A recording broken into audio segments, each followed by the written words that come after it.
네, 안녕하세요. 오늘은 소리와 빛 중에 소리의 특징과 속력 부분에 대해서 하겠습니다. 먼저 마인드맵을 보면 이제 소리 외에 먼저 알아야 될 게 파동이라고 하는 전체에 대해서입니다. 소리도 파동의 일종이기 때문에 네, 파동은 이제 여러분이 상상하는 거는 파도 이게 제일 먼저 떠오르겠죠. 그런데 물리적으로는 잘 정의되어 있는 개념입니다. 그리고 이거에 좀 익숙해져야 됩니다. 파동의 정의는 진동의 공간이동입니다. 한 지점에서 나는 진동이 공간으로 전달되는 거, 이렇게 정의하면 되겠어요. 이러한 파동의 중요한 특징이 어떤 회절 현상이 있고 반사도 되고 굴절도 된다. 이렇게 진동하려면 일반적으로 매질이 진동을 하고 그 매질의 진동이 공간으로 전달되게 됩니다. 파동의 기본 요소는 파장이 있습니다. 진동하는 그 파동이 얼마나 크기가 크냐, 길이, 파동의 길이겠죠. 그리고 진동이니까 진동수가 있겠습니다. 얼마나 많이 진동하냐, 진동수. 그리고 파동이 공간으로 이동하는 거기 때문에 파동의 속도가 있겠습니다. 공간으로 얼마나 빠른 속도로 이동하느냐. 그리고 파동의 진동과 진행 방향의 관계에 따라서 무슨 말이냐면은 진동 방향이 있고 진행 방향이 있겠죠. 진동의 공간 이동이니까 나란하면 종파라고 합니다. 나란할 종자를 써서. 그리고 이렇게 가로지르면 횡파라고 합니다. 가로지를 횡자를 써서. 그러니까 진동 방향과 진행 방향이 이렇게 수직이면 횡파라고 합니다. 방향의 관계에 따라서 무슨 말이냐면은 진동 방향이 있고 진행 방향이 있겠죠. 진동의 공간 이동이니까 나란하면 종파라고 합니다. 나란할 종자를 써서. 그리고 이렇게 가로지르면 횡파라고 합니다. 가로지를 횡자를 써서. 그러니까 진동 방향과 진행 방향이 이렇게 수직이면 횡파라고 합니다. 네, 종파에는 소리가 있고요. 횡파에는 대표적인 게 전자기파, 즉 빛이 있습니다. 네, 기출문제가 있고요. 다 마친 다음에 풀어보십시오. 배경지식은 속력은 시간분의 이동거리. 먼저 파동에 대해서 내용 정리하겠습니다. 말 그대로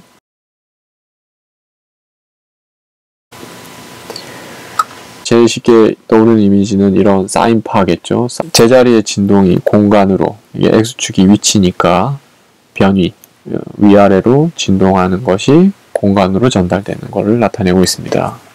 그래서 실선이 있고요. 점선이 있네요. 실선이 어떤 시점에서의 파동의 모습이면 점선은 일정한 시간이 지난 뒤의 모습.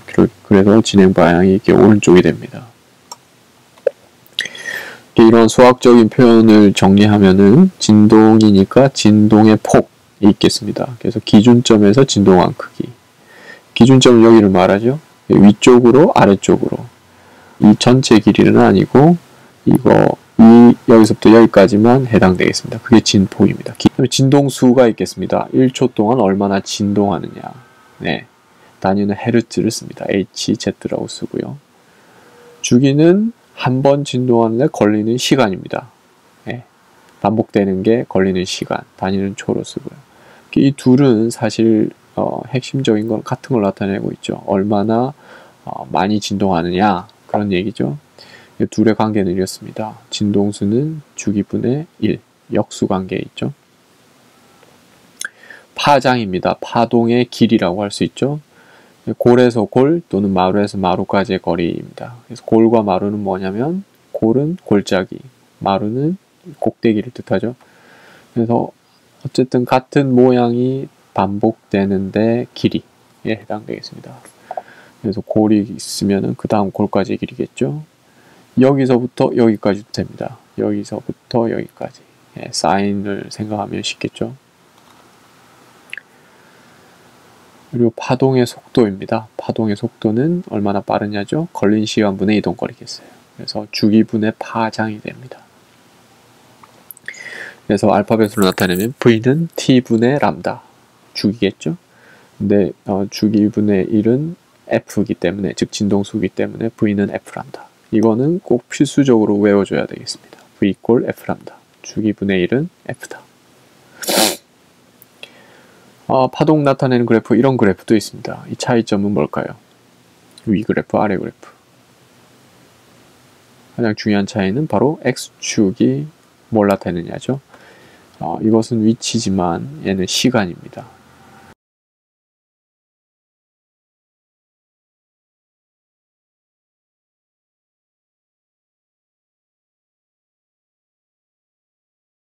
시각의, 그죠? 어떤 시각의 실제적인 모습이고요. 얘는 시간을 흘려주면서 한 지점의 변화를 나타내 주는 겁니다. 예를 들면 여기에 한 지점을 정해놓고 시간을 흘려보내주면서 변이가 어떻게 변하는지 표현한 거예요. 여기에 여러분이 고정되어 있고 파도라고 합시다. 이걸 파도를 경험한다면 파도가 올라갔다가 내려갔다 하겠죠. 그래서 파도가 올라갔다가 내려갔다 하는 게 시간에 따라서 나타납니다. 그래서 이것은 주기를 나타내겠습니다. 주기, 시간이니까요. 파동의 기본적 특성입니다. 예, 첫 번째가 매질이 변해도 파동의 진동수는 변하지 않는다. 왜냐하면 진동수에 따라 매질이 움직이기 때문에 진동수는 웬만하면 변하지 않습니다. 그래서 이제 결과적으로 전파 속력이 빠른 매질에서는 파장이 길어지고 느린 매질에서는 파장이 짧아진다. 예, 머리 안 들어올 텐데 예를 들면 파도가 있습니다. 쓰나미라고 들어봤나요? 쓰나미. 파도가 먼 바다에서는 이렇게 긴 파장으로 이렇게 칩니다. 근데 해변에 다가오면 파장이 짧아집니다. 대신에 진폭은 이렇게 커집니다.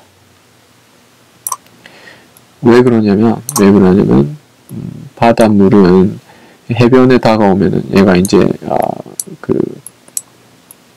바닥이라 하면은 먼 바다에서는 파장이 길지만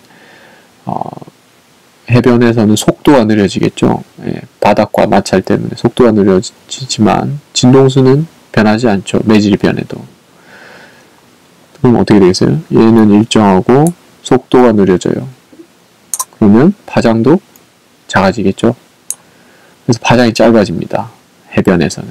하지만 여기 전체 에너지와 여기 전체 에너지가 같아야 되니까 그 에너지를 유지시키기 위해서 진폭이 이렇게 커지죠. 그래서 쓰나미가 먼 바다에서는 뭐 별거 아닌 것처럼 보이지만 해변에 오면 엄청 높은 진폭의 파도로 변합니다. 그거를 이제 나타내기 전파 속력이 빠른 매질에는 파장이 길어지고, 그쵸? 느린 매질에는 파장이 짧아진다. 해변에서는 바닥과의 마찰, 이게 수심이 낮아지니까 마찰 때문에 속도가 느려지겠죠. 파도가 이렇게 잘 못 올 테니까. 그래서 파장이 짧아진다. 파동의 종류는요, 횡파와 종파가 있습니다.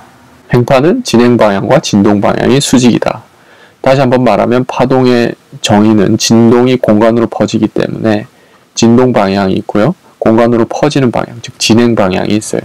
그 둘이 이렇게 수직이다. 진동은 위아래인데 진행은 이렇게 수평하다. 그러면은 횡파, 가로지를 횡자를 써서 횡파고요. 종파는 진행 방향과 진동 방향이 나란하다. 진동은 좌우로 하는 거고 진행은 한쪽 방향으로 하는 거지만 어쨌든 방향은 나란하기 때문에 나란할 종자를 써서 종파입니다. 횡파는 대표적인 게 전자기파, 즉 빛이 있고요. 종파는 소리가 있습니다. 파동의 성질입니다. 파동의 성질 세 가지인데요. 반사, 굴절, 회절. 반사와 굴절은 초등학교 때부터 했기 때문에 익숙할 겁니다. 반사는 뭐 표현이 좀 어렵지만 핵심은 이래요. 파동이 이렇게 오는데 되튕겨져 나가는 거죠. 왜냐면은 여기 매질과 들어오는 매질과 이 두 번째 매질, 매질 1이라고 그러고 2라고 그러면은 매질 1과 2가 달라져서 매질 1으로 다시 돌아가는 거죠. 이때 입사각과 반사각이 같다. 그래서 각도를 이제 측정해야 되니까 기준선을 잡습니다. 법선이라고 합니다. 기준을 대는 선, 법선. 수직이 되는, 반사면에 수직이 되는 선을 법선으로 잡고요. 법선과 이루는 각을 입사각, 그리고 법선과 반사파가 이루는 각을 반사각이라고 합니다. 두 번째로 굴절인데요. 굴절은 반사와 달리 입사를 다른 매질로 했습니다. 그때 완전 반사만 되는 게 아니라 일부가 투과를 한 거죠. 투과 들어갔다는 거죠. 투과 될 때 이렇게 그냥 그대로 모든 방향 그대로 가는 게 아니라 꺾인다는 거죠. 꺾인다. 매질이 달라졌기 때문에. 이때 꺾이는 방향은 이렇게 두각을 이렇게 가던 방향으로 간다면은 꺾이는 방향이 있겠습니다. 이쪽으로 꺾일 수도 있고 이쪽으로 꺾일 수도 있겠어요. 느린 쪽으로 꺾입니다. 느린 쪽이 뭐냐면은 파동의 속력이 매질 1과 매질 2에서 다르다는 거죠. 다르기 때문에 굴절이 일어난 거예요. 그래서 느린 매질 쪽으로 꺾입니다. 만약에 매질 1이 느리다 그러면은 이 꺾이는 거는 이쪽 위쪽으로 이렇게 꺾였겠죠. 이렇게 꺾이지 않았을 때 방향을 기준으로 아래쪽으로, 즉 매질 2 방향으로 꺾였어요. 위쪽으로 꺾이면은 매질 1의 속력이 더 느리다는 겁니다. 그 굴절이 되는 각도의 관계, 즉 일사각과 이거는 굴절각이라고 부르겠죠. 굴절각, 굴절각과의 관계를 나타내주는 법칙이 스넬의 법칙, 굴절의 법칙입니다. 이것은 따로 설명을 하도록 하겠습니다.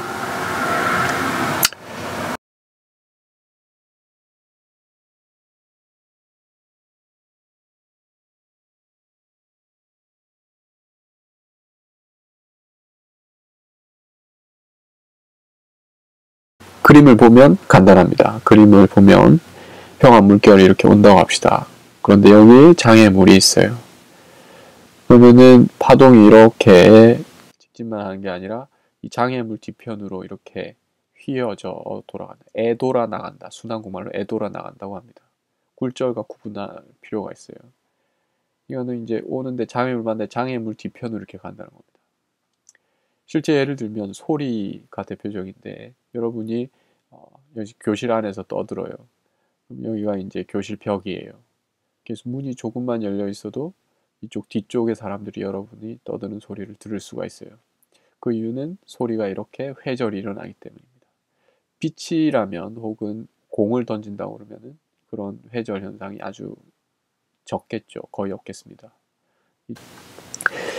어쨌든 이런 회절 현상은 그 틈이 좁을수록 잘 일어납니다. 그리고 파장이 길수록 잘 일어납니다. 파장이 짧으면은 상대적으로 잘 안 일어납니다. 다음으로 소리입니다. 소리는 아까 말했듯이 종파죠.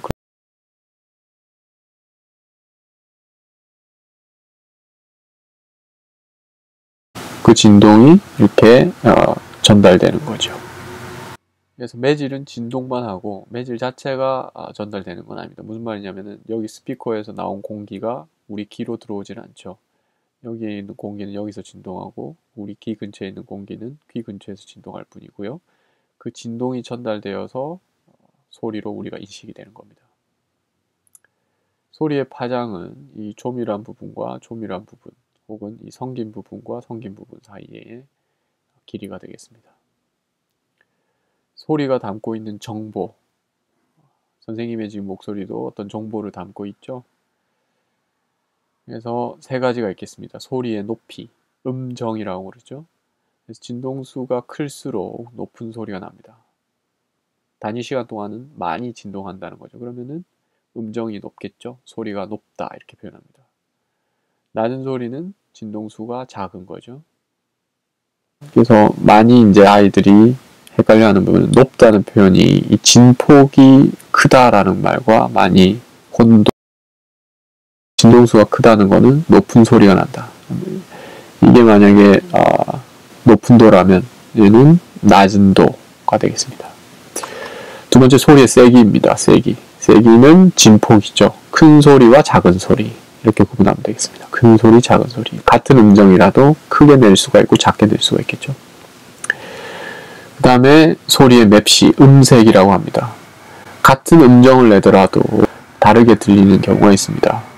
예를 들면 피아노의 도음과 리코더의 도음은 진동수와 같지만 서로 다르게 들리죠. 그 이유는 파동의 모양이 파형이라고 합니다. 파형.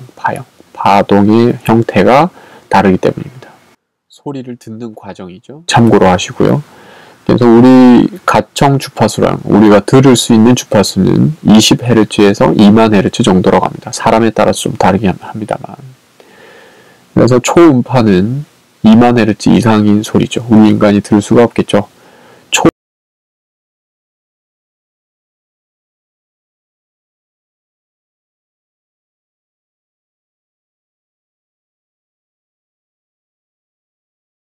500kHz에서 물체 두께 측정하거나 재료성, 결함을 찾을 수 있습니다. 초음파 세척기, 안경점에 가면은 볼 수가 있죠. 초음파 진단장치가 병원에 아기를 본다든지 할 수 있겠죠. 어군 탐지기, 바닷속에 있는 물고기를 찾을 때도 초음파를 이용할 수 있습니다. 이상입니다.